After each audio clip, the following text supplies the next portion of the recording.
Gente, vamos abrir nossas Bíblias no Salmo 127.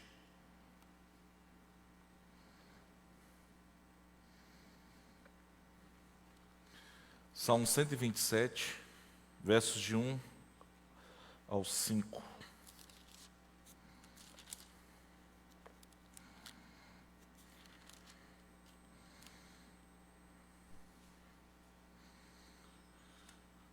Salmo 127, 1 a 5. Diz assim: Se o Senhor não edificar a casa, em vão trabalham os que a edificam. Se o Senhor não guardar a cidade, em vão vigia a sentinela. Será inútil levantar de madrugada, dormir tarde, comer o pão que conseguiram com tanto esforço.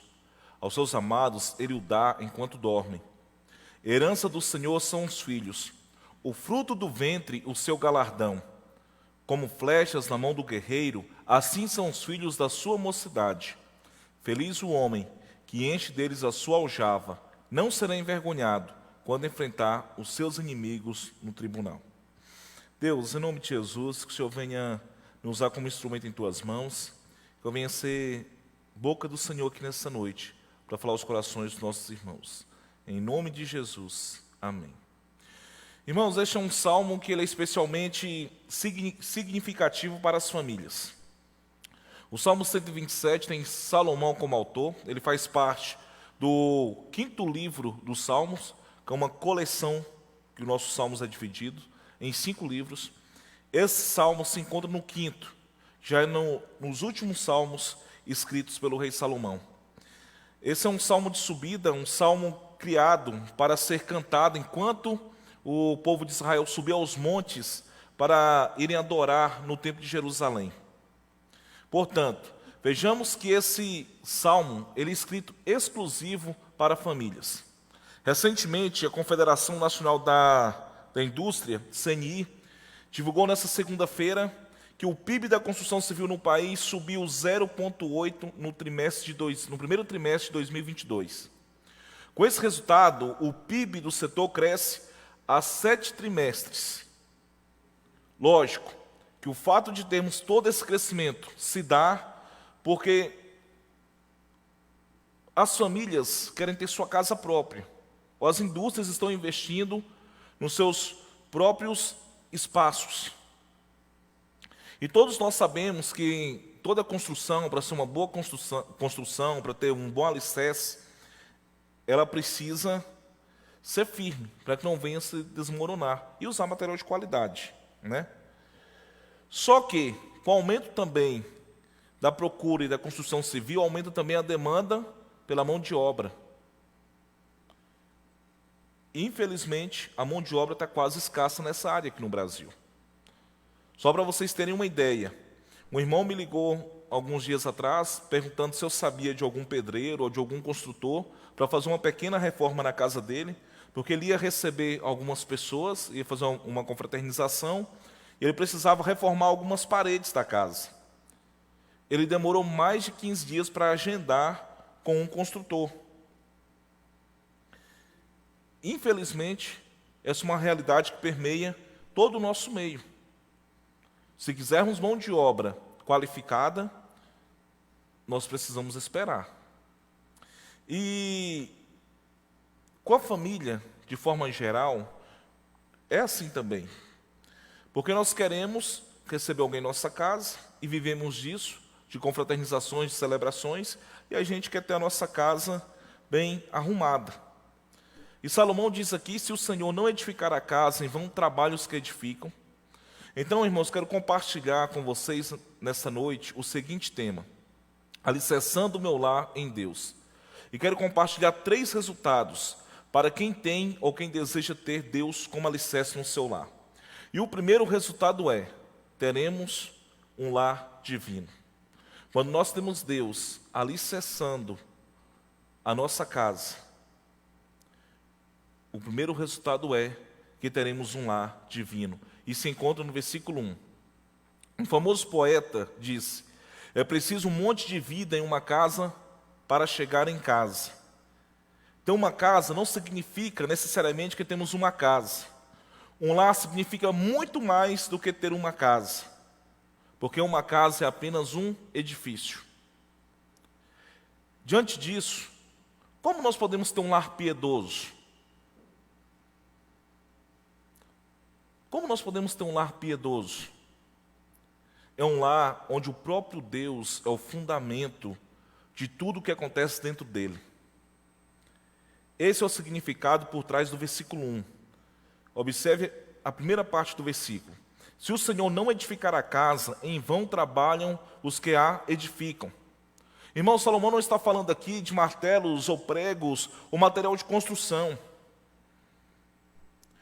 Salomão não está falando aqui sobre as bases físicas da casa. Ele está falando aqui sobre uma fundação espiritual, a qual nossas casas devem estar. Então, quando nós falamos em edificar a casa, em alicerçar a casa, isso quer dizer que Deus ele tem que ser o fundamento da nossa casa. A menos que o Senhor construa a sua casa, ou seja, a menos que o Senhor seja o número 1 em tudo que nós fazemos como família, se Deus ele não for essa pessoa, nós estamos vivendo em vão. Nós estamos vivendo em um vazio. E pior ainda, trabalham em vão aqueles que estão construindo, se o Senhor não estiver alicerçando a sua casa. Se Deus, ele não é o fundamento de tudo que nós fazemos, se Deus ele não é esse alicerce, passa a ser inútil a gente cercar a nossa casa, é inútil a gente pintar a nossa casa, é inútil colocar fechadura de ouro na porta da nossa casa, é inútil nós termos uma casa com os melhores móveis, é inútil nós termos os lindos quadros pintados pelos melhores artistas, se Deus ele não for o fundamento da nossa casa. É tudo em vão, a menos que o Senhor construa a nossa casa. A menos que o Senhor seja o fundamento espiritual de tudo o que fazemos como família. Salomão reforça essa ideia aqui com relação às comunidades em que nós vivemos também. Observe a segunda parte do versículo 1. Se o Senhor não guardar a cidade, em vão vigia a sentinela.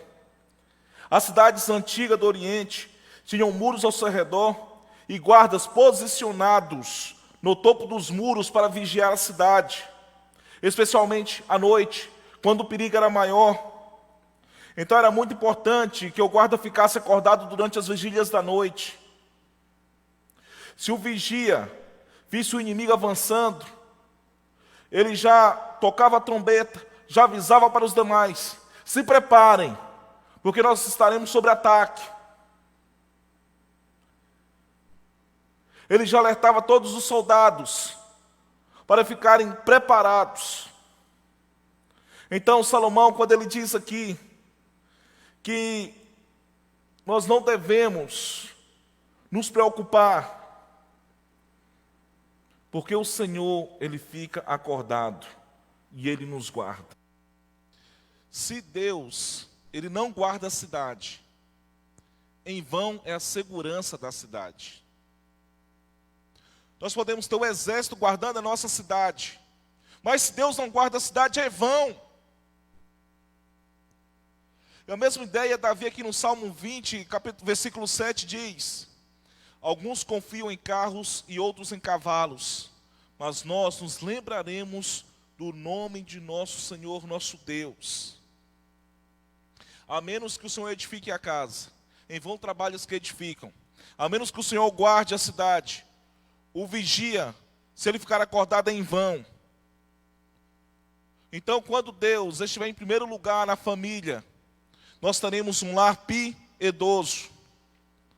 Como podemos ter a certeza de que Deus é o primeiro na família? Há tantas maneiras, mas eu quero compartilhar algumas com vocês. E quero compartilhar duas maneiras simples e práticas para nós termos a certeza de que Deus está em primeiro lugar em nossa família. A primeira delas, Pais e mães, orem uns com os outros, para que os filhos de vocês vejam vocês orando. E quando os nossos filhos veem os nossos pais orando, quando eles veem junto a união do pai e da mãe, ele vai ter um modelo para seguir no seu casamento. Sempre que sua família estiver reunida, que seja de manhã antes de sair no café da manhã, seja no almoço, no jantar, o momento que vocês estiverem, estejam orando uns pelos outros. Porque não há nada mais importante do que os nossos filhos terem os nossos exemplos. E quero compartilhar algo rapidamente com vocês. Tinha meu filho, o Vitor, hoje ele está com 9 anos, mas a gente sempre orou com eles. E teve um período que nós paramos de orar lá em casa. Paramos assim de orar juntos. E um dia ele chegou em mim, falou assim: pai, o que está acontecendo? Eu tinha de 3 para 4 aninhos. Falei: filho, o quê? A gente estava almoçando na hora. Nunca mais a gente agradeceu pelo alimento. Vocês não falam mais com o papai do céu. Isso para mim marcou e fez um grande diferencial. Porque o momento que nós orávamos com eles, eles entendiam que aquele momento era importante. E no dia que nós paramos de orar e ficamos um tempo sem orar, ele entendeu que era importante voltar a orar. Então, nosso exemplo dentro de casa, como família reunida, para adorar a Deus e buscar a Deus, faz toda a diferença na criação dos nossos filhos. Faça uma oração com seus filhos. Peguem nas mãos dele, faça as orações com ele. E se você é mãe solteira, às vezes divorciada ou viúva, chame seus filhos para orar, porque você passa a ser a chefe da casa também. E busque em oração também um homem piedoso, para que Deus possa te dar como marido. E nunca se contente, nada menos do que com um homem piedoso, e que busque a Deus para a sua vida. Em segundo lugar, nós precisamos compreender isso. E nós precisamos, como pais, começar a colocar isso em prática. Levem os seus filhos para a igreja. Mas levar não quer dizer que você tem que deixar ele aqui na sala da UPA ou no Conexão Kids e ir embora. Você precisa levar o seu filho para a igreja e estar com ele na igreja. Você precisa compreender da importância que é você estar na igreja com seu filho. Mas ele fica numa sala separada da minha, não importa, mas ele sabe que você está aqui. Nós ouvimos muitos relatos. Eu já compartilhei isso, vou voltar a compartilhar. Nós tivemos uma reunião de pais em 2021, com vários pais da UPA. E a maior reclamação dos meninos eram, não são todos, gente, mas grande parte da reclamação era: meu pai me deixa aqui e vai embora, e volta só para me buscar. Que exemplo eu tenho dentro de casa? Nós fizemos uma pesquisa naquele formulário Google, que era anônimo, e todos eles responderam. E a maior queixa era a falta dos pais dentro de casa e dentro da igreja. Invistam na formação espiritual da família. Ouçam o que eu vou dizer para vocês. Vocês podem formar os melhores engenheiros, médicos, advogados, professores, cientistas e etc, etc. Mas, se eles não tiverem uma boa formação espiritual e uma fé sólida, o diploma do seu filho não vale nada. Os seus filhos serão fracassados espiritualmente. Eles podem até ter muito dinheiro, mas eles terão as bases dos seus lares fragilizadas. Portanto, é importante nós investirmos tempo de oração com os nossos filhos, tempo de devocional com os nossos filhos. Precisamos orar junto com os nossos filhos, investir na formação espiritual da nossa família, para que nós tenhamos lares alicerçados junto com Deus. O seu filho não precisa ser alamar em tudo. O seu filho não precisa tirar 100 em tudo. Isso não é regra. Ele sim tem que ser um bom aluno. Ele sim tem que ter uma boa educação. Ele sim tem que ter uma boa faculdade. Mas ele não precisa ser alamar e não precisa tirar 100 em tudo. Rafael, você está exagerando. Irmãos, não estou exagerando. Eu tenho dados tristes sobre isso. Eu trabalho com 55 adolescentes, fora os da minha comunidade que eu atendo lá na minha casa. E a maior crise depressiva dos meninos hoje é porque eles não conseguem alcançar as notas que os pais querem para eles. Enquanto o pai cobra que o menino tira 100 na escola, o menino chega aqui e não sabe um versículo bíblico. Há uma inversão de valores. Então nós precisamos investir na formação espiritual dos nossos filhos. Precisamos cobrar a escola deles? Precisamos. Mas você não deve castigar o seu filho deixando de... Primeiro castigo que é, você não vai mais para a UPA, ou você não vai mais para a igreja, porque você tirou nota baixa. Infelizmente esse é o castigo que nós estamos observando hoje, que os pais têm dado. Agora a pergunta que eu te faço é,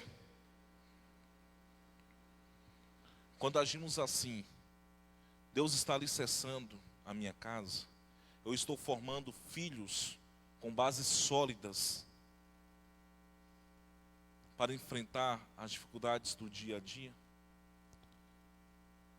Quando a tempestade vier dentro do meu lar, a minha casa não vai desmoronar?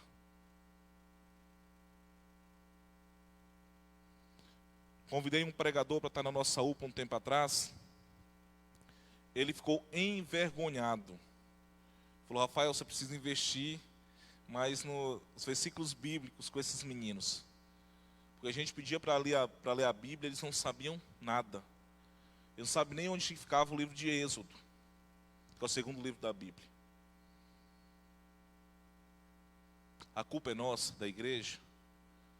Totalmente nossa, não.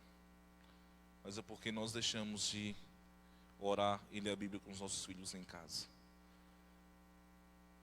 E se nós quisermos ter a nossa casa edificada, se não for baseado dentro das Escrituras Sagradas, com a vida de devoção, devocional, nós teremos um lar fragilizado. Então, quando Deus estiver em primeiro lugar na nossa família, o primeiro resultado é que nós teremos lar piedoso, nós teremos um lar piedoso. O segundo resultado é, teremos esperanças divinas. Observe no versículo 2.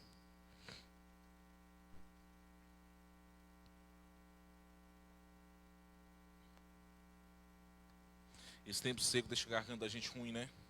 Fui pregar domingo lá na Assembleia de Deus, eu bebi 1,5 litro de água, o irmão ficou olhando assim para mim. Os meninos estavam lá. Eu bebi água. Então, o segundo resultado é, teremos esperanças divinas. O versículo 2, ele descreve completamente o oposto aqui. Vamos ler novamente. Será inútil levantar de madrugada, dormir tarde, comer o pão que conseguiram com tanto esforço. Aos seus amados ele o dá enquanto dormem. Você sabe o que o versículo 2 descreve aqui? O versículo 2 descreve aqui a típica família atual, a atualidade dos nossos lares. Aqui está uma típica família dos dias de hoje. A mamãe e o papai levantam cedo, correm para o lado, correm para o trabalho, o outro corre para o outro, apressa as crianças, acorda mesmo, vai chegar atrasado. Apressa a criança dali, daqui, entra dentro do carro, e sai para um lado e sai para o outro. Tentando se tornar o próximo homem ou a próxima mulher de sucesso. chega no trabalho, final do expediente, corre pegar o menino na escola, corre levar o menino para a aula, corre não sei o quê, daqui para ali. Apressa as crianças novamente, chega em casa, finalmente, come ou vai comer tarde da noite. E em seguida, ele é incapaz de dormir, porque suas mentes estão cansadas e ainda estão correndo. Esse é o versículo 2, um descontentamento total. E você pode ser muito rico e ser assim. O versículo aqui ele pode até sugerir alguma medida de sucesso terreno ou material. Você acorda cedo para trabalhar, fica acordado até tarde para trabalhar, está ganhando todo tipo de dinheiro, está sempre preocupado com o próximo real que vai encher seu bolso, ou como seu investimento vai funcionar. Só que aí você perde o sono com isso. Sabe por quê? Porque o seu sonho de continuar rico, de ter bens materiais, mantém você acordado.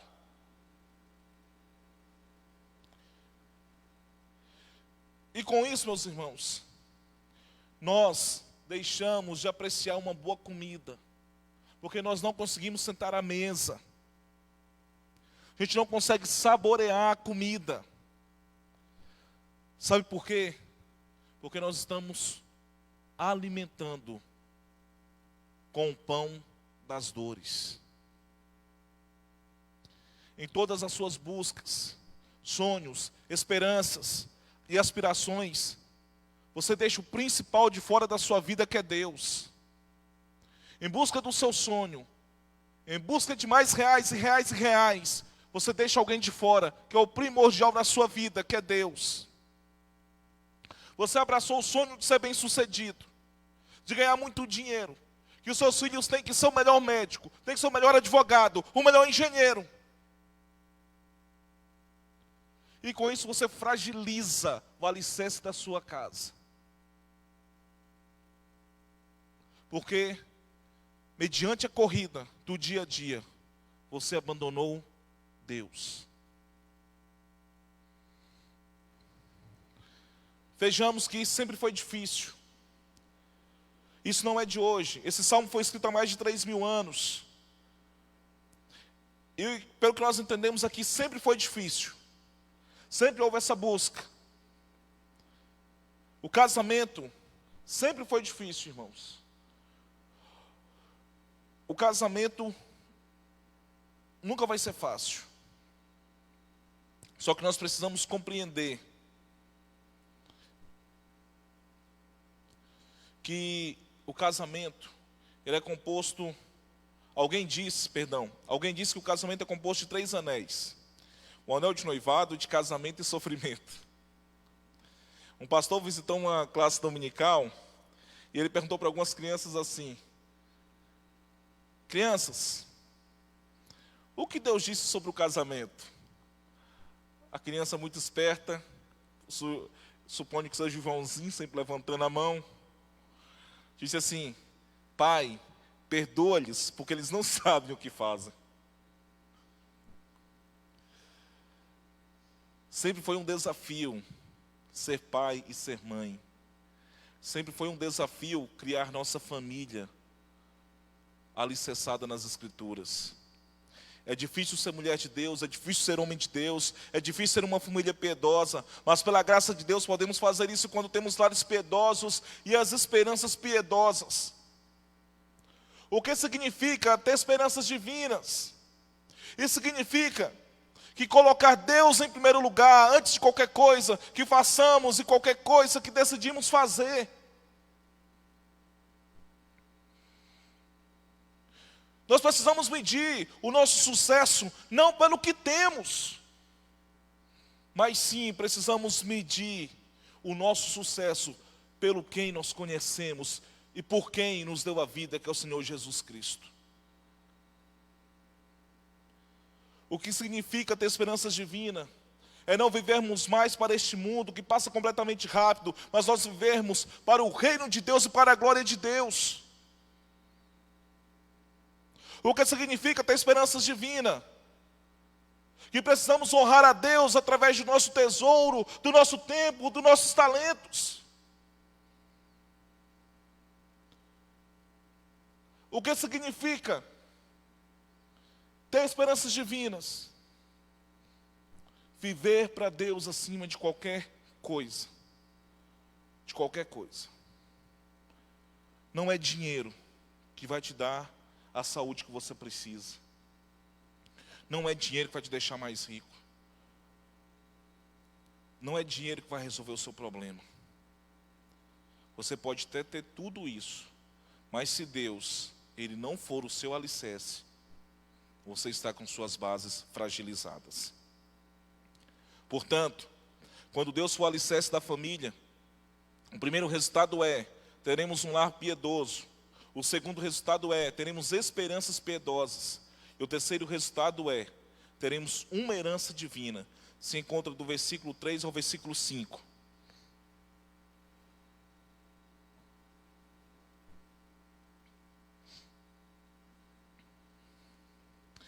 Vamos ler de novo do versículo 3 ao 5. Diz assim: herança do Senhor são os filhos, o fruto do ventre, o seu galardão. Como flechas na mão do guerreiro, assim são os filhos da tua mocidade. Feliz o homem que enche deles a sua aljava. Não será envergonhado quando enfrentar os seus inimigos no tribunal. Aqueles de vocês que têm filhos, netos e bisnetos, eu espero que vocês memorizem este salmo. Os filhos são herança do Senhor. Salomão diz que os filhos são uma recompensa de Deus, ou seja, uma bênção de Deus. E nem todo mundo, irmãos, é abençoado com filhos. Quem tem filhos deve saber que esses pequeninos, essas preciosidades, são presentes do alto. Salomão diz no versículo 4 que os filhos são como flechas na mão de um guerreiro. E ele diz no versículo 5, feliz o homem que tem a sua aljava cheia deles. Para quem não sabe, a aljava é a bolsa na qual são colocadas as flechas. E as crianças são tão importantes para nós quanto flechas na mão de um homem poderoso. Se você tem uma flecha, duas flechas, ou uma dúzia de flechas em sua aljava, flecha que quer dizer que filhos, cada um é uma bênção, e quanto mais melhor. Eu tenho 3, glória a Deus por isso. Eu conheço alguns que têm 17, e conheço alguns que têm 1, e outros que não têm nenhum. Mas, no sentido aqui, que a força nos números, o versículo 5 diz, eles não serão envergonhados, mas falarão com seus inimigos no tribunal. A ideia aqui é que há mais força para se opor ao inimigo como uma família grande. Viu aí, né, Mateus? Pode preparar mais. Do que com uma família pequena. Ou seja, ele está falando aqui de forças nos números. Mas, irmãos, esses números são insignificantes. Não adianta você ter 12 filhos, se o Senhor não construir a sua casa, e se o Senhor não te ajudar na criação dos seus filhos para a glória de Deus. Eu lembro de fazer algo quando meus meninos nasceram. A Emily nasceu em 2005. 2006, perdão. Espero que ela não esteja vendo. Em 2006. A Emily nasceu em 2006. E a primeira coisa, no dia que ela nasceu, eu estava na porta da maternidade. Eu entrei, era por volta de 00:30. Levantei a Emily e agradeci a Deus.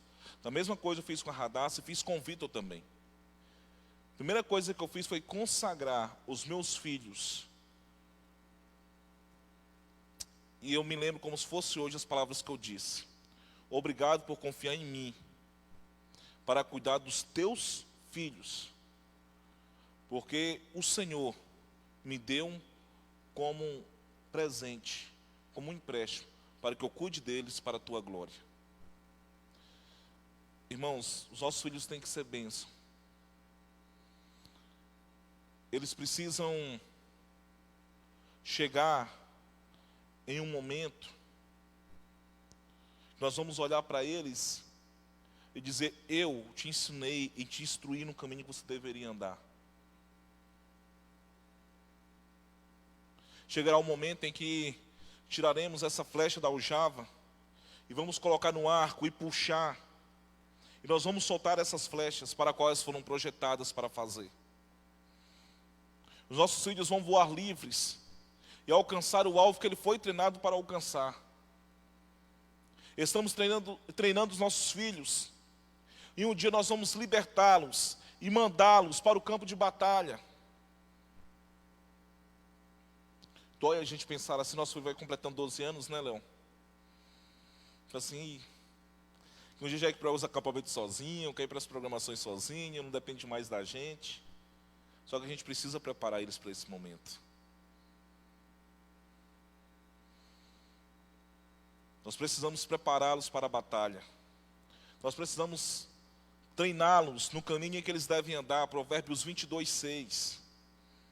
Nós precisamos treinar os nossos filhos na doutrina e na admoestação do Senhor, Efésios 6:4.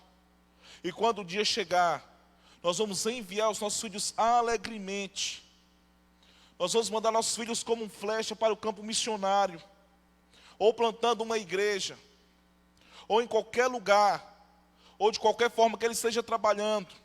Ele vai fazer isso para a glória de Deus e para o reino de Deus.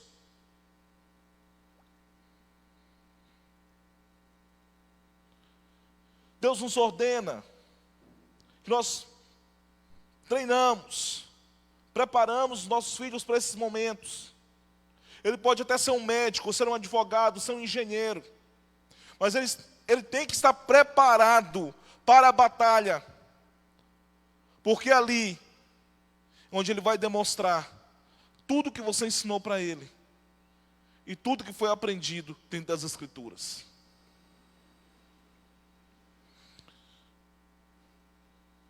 Quando Deus for alicerce da família, nós teremos um lar piedoso, esperanças piedosas, uma herança piedosa. Concluindo tudo isso, irmãos, nossos filhos, eles precisam compreender e entender e viver dentro de um lar que seja alicerçado por Deus. Deus tem que ser o construtor do nosso lar. Ele tem que ser o engenheiro, o arquiteto. Ele tem que ser o pedreiro. Ele tem que ser o ajudante. Ele tem que ser a base para que nós tenhamos filhos piedosos. Filhos que vão olhar para o mundo e vão compreender que ali não é o lugar dele.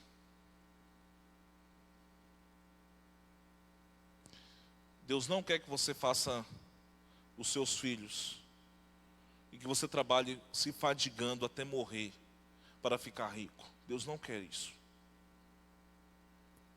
Deus quer que você trabalhe o suficiente para pôr pão na sua mesa e ensinar os seus filhos a viver conforme a vontade dele e conforme a soberania dele. Porque é melhor você ter o básico na sua casa do que você ter uma família destruída e filhos destruídos. Para nós pais, eu que sou pai, eu entendo bem isso. Porque quando o seu filho cobrar a sua presença, não há nada mais doloroso do que você ouvir: pai, você não tem tempo para mim. E até nós que somos pastores, nós precisamos tomar esse cuidado, porque senão a gente acaba cuidando muito de todo mundo e esquece da nossa família.